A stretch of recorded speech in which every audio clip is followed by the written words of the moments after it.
సిక్కోలు జిల్లాలో ఆ ఎమ్మెల్యే గెలుపు ఓ సంచలనం. సొంత సామాజిక వర్గం లేకపోయినా పార్టీ బలం అంతంత మాత్రమే అయినా భారీ విజయాన్ని నమోదు చేసుకున్నారు. అయితే దీనిని జీర్ణించుకోలేని వైసీపీ చీప్ పాలిటిక్స్కు తెరలేపింది. నిరాధార ఆరోపణలు చేస్తూ ఆ శాసనసభ్యుడిని బద్నాం చేసే ప్రయత్నాలు ప్రారంభించింది. పరిశ్రమల నుంచి డబ్బు డిమాండ్ చేశారంటూ సొంత పత్రికలో కథనాలు రాయించింది. కానీ ఆ ఎమ్మెల్యే ఇచ్చిన షాక్ ట్రీట్మెంట్తో ఫ్యాన్ పార్టీ నేతల నోర్లు మూతపడ్డాయి. ఇంతకీ ఎవరా ఎమ్మెల్యే, ఏ నియోజకవర్గం, ఏ పార్టీ? వైసీపీకి ఆ శాసనసభ్యుడిచ్చిన ట్రీట్మెంట్ ఏంటి?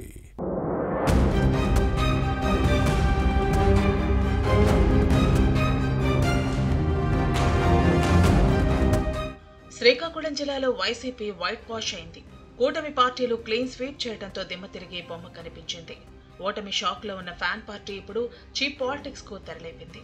కూటమి పార్టీల ఎమ్మెల్యేలు ఇంకా పూర్తిగా నియోజకవర్గాల్లో పర్యటించలేదు. కానీ వైసీపీ తన సొంత పత్రికల్లో శాసనసభ్యులపై వ్యతిరేక వార్తలు రాయిస్తూ చిచ్చుపెట్టే ప్రయత్నం చేస్తోంది. అసెంబ్లీలో కనీసం ప్రతిపక్ష హోదా కూడా దక్కించుకోలేదు. కేవలం 11 సీట్లకే పరిమితమైంది. కూటమి పార్టీల ఎమ్మెల్యేలకు వ్యతిరేకంగా వైసీపీ నేతలు రాయిస్తున్న వార్తలపై ప్రజలు ఫైర్ అవుతున్నారు. వాస్తవానికి ఏ ప్రభుత్వం పవర్లోకి వచ్చినా ఆయా నియోజకవర్గాల్లోని పరిస్థితులను సంపూర్ణంగా అవగాహన చేసుకోవడానికి కనీసం 5 నెలల సమయం పడుతుంది. బాధ్యతాయుతమైన రాజకీయ పార్టీలుగా ఓటమిని అంగీకరించి అధికార పార్టీకి కొంత సమయం ఇచ్చి విమర్శలు చేయటం ఆనవాయితీ. కానీ ఈ ఇంగిత జ్ఞానాన్ని మర్చిపోయిన వైసీపీ నేతలు ఇందుకు భిన్నంగా వ్యవహరిస్తున్నారు. సొంత పత్రికలో ఎమ్మెల్యేలపై నిరాధార ఆరోపణలు చేయించి బట్టకాల్చి ముఖం మీద పడేసే ప్రయత్నాలు చేస్తున్నారు.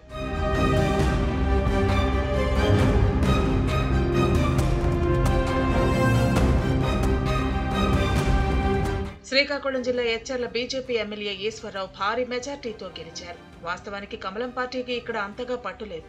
టీడీపీ, జనసేన, బీజేపీ క్యాడర్ను సమన్వయం చేసుకుని విజయం సాధించడాన్ని ఫ్యాన్ పార్టీ నేతలు తట్టుకోలేకపోతున్నారు.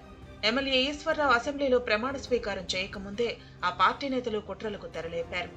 వాస్తవానికి ఎచ్చర్ల నియోజకవర్గం పరిధిలో పైడి భీమవరంలో పారిశ్రామిక వాడ ఉంది. ఇక్కడ కంపెనీలు ఏ ప్రభుత్వం మారినా ఎలాంటి ఇబ్బంది లేకుండానే కార్యక్రమాలు నిర్వహించుకుంటున్నాయి. వైసీపీ పాలనలో కొంత ఇబ్బందులు పడినా ఇక్కడ పరిశ్రమల యాజమాన్యాలు ప్రతికూల పరిస్థితుల్లోనూ కార్యకలాపాలను నిర్వహించారు. అయితే కమలం పార్టీ ఎమ్మెల్యే ఈశ్వరరావు కంపెనీల నుంచి భారీగా ముడుపులు డిమాండ్ చేస్తున్నారంటూ సొంత పత్రిక కథనాలు రాయిస్తున్నారు ఫ్యాన్ పార్టీ నేతలు.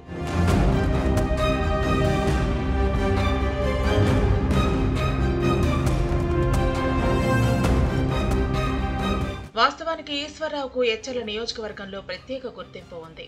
ఉన్నత చదువులు చదివి ఇతర ప్రాంతాల్లో ఉద్యోగాలు చేసిన ఈయన సొంత గ్రామానికి సేవ చేయాలన్న ఉద్దేశంతో ఇక్కడికి వచ్చారు. అప్పటి నుంచి ఈ ఏరియాలో వివిధ సేవా కార్యక్రమాలు చేస్తూ ప్రజలకు చేరువయ్యారు. మొదట టీడీపీలో రాజకీయ అరంగేట్రం చేసి తదనంతర పరిణామాల్లో కమలం పార్టీ గూటికి చేరారు. తనకున్న పలుకుబడితో ఎమ్మెల్యే సీటు తెచ్చుకుని వైసీపీ అభ్యర్థి గొల్లె కిరణ్ పై భారీ విజయాన్ని నమోదు చేసుకున్నారు. అయితే టీడీపీలో ఉన్న సమయంలో ఈశ్వరరావు స్థానికులకు ఉపాధి కల్పించాలంటూ కంపెనీలపై పోరాటం చేశారు. ఆమరణ నిరాహార దీక్షలు చేసి లోకల్స్ కు ఎంప్లాయ్మెంట్ ఇప్పించడంలో సక్సెస్ అయ్యారు. అలాంటి చరిత్ర ఉన్న ఈశ్వరరావు కంపెనీల నుంచి డబ్బులు డిమాండ్ చేస్తున్నారంటూ వైసీపీ సొంత పత్రికలు కథనాలు ప్రచురించడంపై స్థానికులు ఫైర్ అవుతున్నారు.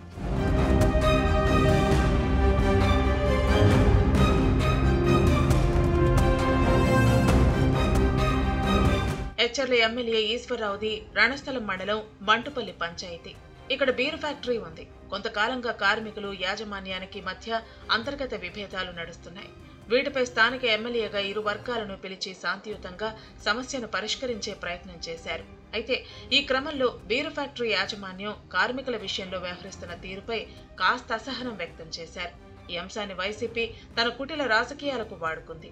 బీరు ఫ్యాక్టరీ నడవాలంటే 150 కోట్లు కప్పం కట్టాలని ఎమ్మెల్యే డిమాండ్ చేసినట్టు సొంత పత్రికలో వార్తలు వండివార్చారు. దీంతో రంగంలోకి దిగిన ఫ్యాక్టరీ యాజమాన్యం ఎమ్మెల్యే తన నుంచి ఎలాంటి డబ్బులు డిమాండ్ చేయలేదని స్పష్టం చేసింది.